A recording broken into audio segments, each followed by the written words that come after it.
Kay bilis I love you, lumipas asawa ko. ng Happy mga birthday. Kahapon ay musmos, ngayon may bigat ng pasan. Ngunit bawat hakbang ay aking I love you, asawa ko. pinanghahawakan. Kahit minsan ay hirap, sige lang, laban lang.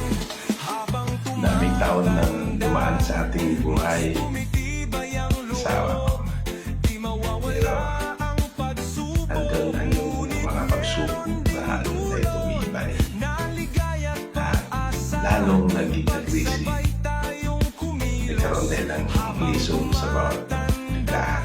natututo Ika nga, sabi mo, kapag mayroon kang napagdaanan, yung pinagdaanan na yun, yung nagsisilbing gabay, yung nagsisilbing katwiran, yung nagsisilbing palangga, yung nagsisilbing para magiging matatag ka.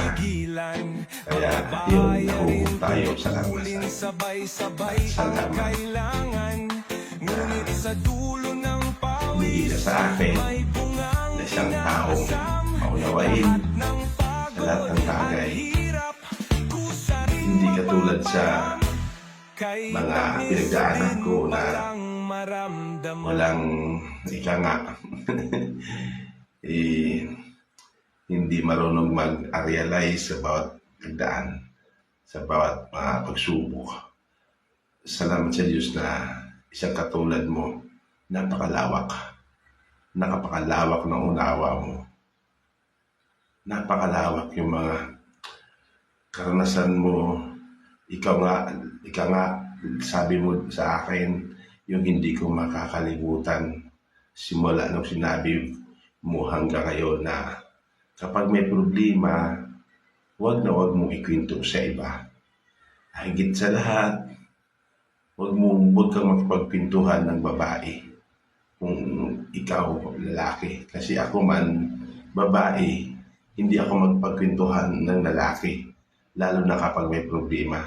Kasi kung minsan, kapag mayroon tayong problema, ikinikwento natin sa ating mga kaibigan man o sino man, lalo na sa lalaki, tapos ikwento ko yung problema, doon nagsisimula yung tinatawag na mga tukso.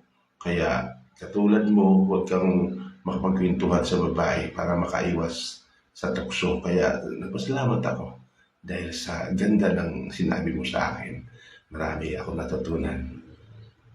Talagang isa kang para sa aking dagdag kaalaman. Salamat, mahal. Lalong minahal kita ng lubusan. Nagtuturo ka ng tama sa akin. Salamat sa Diyos.